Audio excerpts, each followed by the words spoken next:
Hello बच्चों, मैं दीपक सिंह और आज हम लोग कक्षा 12 के फिजिक्स में जो हम लोग का टॉपिक होगा वो होगा वैद्युत द्विध्रुव के निरक्षीय बिंदु पर वैद्युत क्षेत्र की तीव्रता।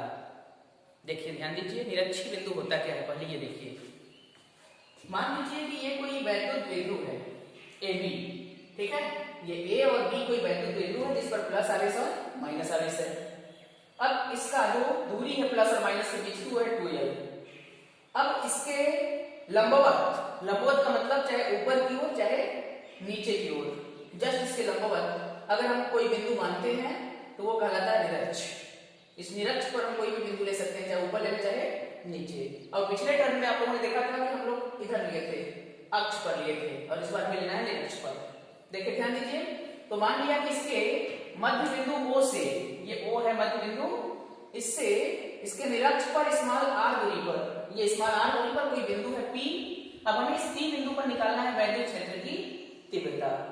प्रोसेस पूरा वही पिछला, जैसे पिछले बार हम लोग लिखे थे कि प्लस q आवेश के कारण पहले P बिंदु पर कितना क्षेत्र की तीव्रता होगा ये निकालेंगे, फिर इस माइनस q आवेश के कारण इस P बिंदु पर कितना क्षेत्र की तीव्रता होगा ये निकालेंगे, फिर दोनों के कारण यहाँ पर जो क्षेत्र की तीव्रताएं हैं उनके सदिश योग को निकालेंगे। वही होगा आपका इस बिंदु पर परिणामी वैद्युत क्षेत्र की तीव्रता। तो ध्यान दीजिए, सबसे पहले प्लस q आवेश के कारण बिंदु P पर वैद्युत क्षेत्र की तीव्रता लिखेंगे। प्लस q आवेश के कारण बिंदु P पर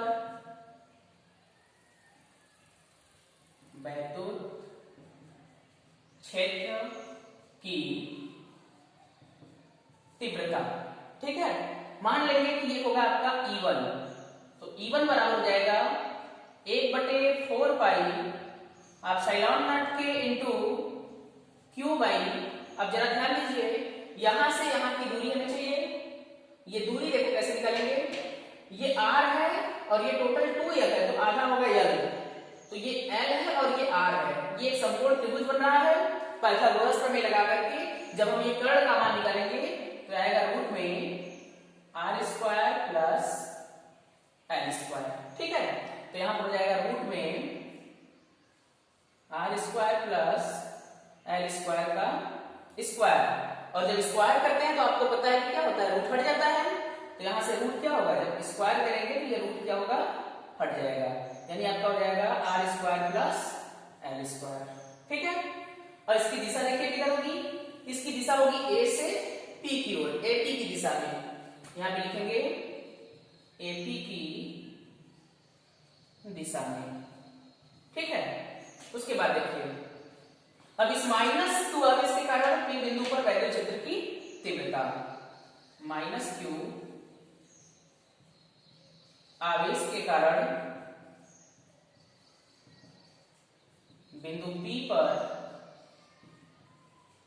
वैद्युत क्षेत्र की तीव्रता। ध्यान दीजिए, इसके कारण बिंदु P पर वैद्युत क्षेत्र की तीव्रता हो जाएगा E2, हो जाएगा E2 बराबर 1/4 पाई आप साइलॉन नॉट के इंटू Q बाई। अब देखिए, यहां से यहां तक की दूरी लेंगे, यहां से यहां तक की दूरी क्या होगा, फिर यही ये R है और ये L है, तो वही जो दूरी वहां आया था वो यहां भी आएगा, r² प्लस l², ठीक है। अब ध्यान दीजिए, यहां भी जब हम रूट में r² प्लस l² का स्क्वायर करेंगे तो ये रूट क्या होगा, हट जाएगा, तो यहां जो हो जाएगा r² प्लस l²। अब इसकी दिशा देखिए किधर होगी, इसकी दिशा इधर होगी, P से B की ओर। यहां पे दिशा होगा PB की ओर, यानी P से B की ओर, ठीक है। चलिए, अब देखिए, अगर बिंदु P पर यह मान लिया जाए कि परिणामी क्षेत्र की तीव्रता E है, लिखेंगे यदि बिंदु P पर परिणामी क्षेत्र की तीव्रता E हो तो जो E का वैल्यू होगा ये E1 प्लस E2 के बराबर होगा, ठीक है। E बराबर E1 प्लस E2। अब जरा ध्यान दीजिए, हम लोग देख रहे हैं यहाँ पर कि E1 और E2 दोनों का वैल्यू जो है एकदम सेम है, बराबर है। तो जब E1 की दिशा इधर है और E2 की दिशा इधर है, तो E1 और E2 के बीच में जो हम ये रेखा खींचेंगे, E इसका परिणामी जो होगा वो इन दोनों के बीच का जो पूरा कोण है इसको समद्विभाजित करेगा। समद्विभाजित का मतलब आधा आधा डिवाइड कर देगा। अगर ये पूरा कोण जो है मान लेते हैं अल्फा है, तो ये आधा अगर थीटा है तो ये भी आधा क्या होगा, थीटा होगा। दोनों को आधा आधा डिवाइड कर देगा बीच का जो इनका परिणामी होगा। ठीक है, यहां लिखेंगे, यहां पर लिखेंगे क्योंकि E1 तथा E2 का मान बराबर है, अतः इनका परिणामी इनके बीच के कोण को समद्विभाजित करेगा, समद्विभाजित करेगा। ठीक है, यानी कोण E1PE, कोण E1PE ये बराबर होगा कोण E2PE के, कोण E2PE के। E1PE यानी ये कोण बराबर होगा E2PE यानी इस कोण के, और ये इसके भी बराबर होगा ये कोण, क्योंकि इसके समांतर ये रेखा है, देख रहे हैं आप। तो यानी कोण PAB, PAB, और ये तीनों कोण किसके बराबर है, थीटा के। यानी ये भी थीटा, ये भी थीटा, ये भी थीटा। ठीक है, अब ध्यान दीजिए, अब इस प्रकार अगर हम देखें कि जो E है परिणामी वो हो जाएगा आपका E1 cos theta plus E2 cos theta. ध्यान दीजिए, यहां से अगर हम ये लंब खींच करके E1 और E2 का मान निकालेंगे तो आ जाएगा E1 cos थीटा और E2 cos थीटा आधार बटे कर्ल से। ठीक है, अब आगे देखिए। अब हम लोगों ने देखा कि जो E1 का वैल्यू है वो E2 के क्या है, बराबर है। यानी अभी आप देख रहे हैं E1 का जो मान है वो E2 के बराबर है, यानी E1 बराबर E2। तो जहां जहां E1 है, जहां E2 है वहां E1 लिख सकते हैं, जहां E1 वहां E2 लिख सकते हैं। तो ये हो जाएगा E बराबर E1 cos theta plus E1 cos theta. ये हो जाएगा E बराबर 2E1 cos थीटा। ठीक है, अब ध्यान दीजिए, सबका मान रखेंगे। E बराबर 2 E1 देखिए यहाँ 1/4 पे एप्सिलॉन नॉट के 1/4 पाई एप्सिलॉन नॉट के Q by R square plus L square into cos theta. यहां से अगर cos थीटा का वैल्यू निकालेंगे, जरा ध्यान दीजिए, तो cos थीटा बराबर होता है आधार बटे कर्ल, यानी OA बटे PA।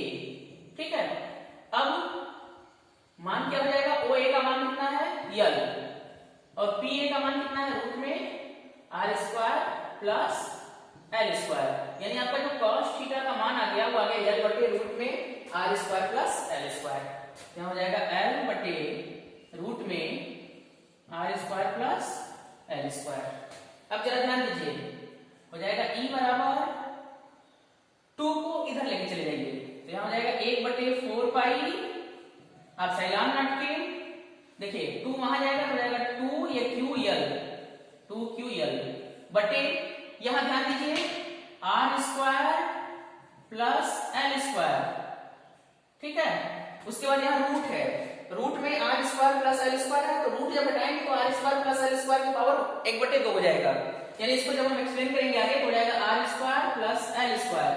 देखिए ध्यान दीजिए, R square plus L square की पावर यहाँ 1 है, यहाँ हो गया 1, फिर into R square plus L square का रूट है, ये रूट हटेगा तो क्या हो जाएगा, घात में 1/2 हो जाएगा, क्या हो जाएगा प्लस 1/2।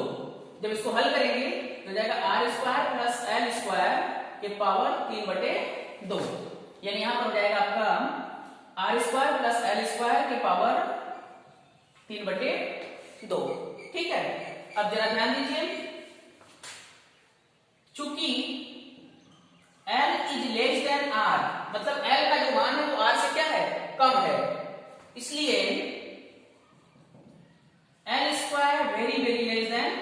आर स्क्वायर, मतलब जो एल स्क्वायर का मान है वो आर स्क्वायर से बहुत कम होगा।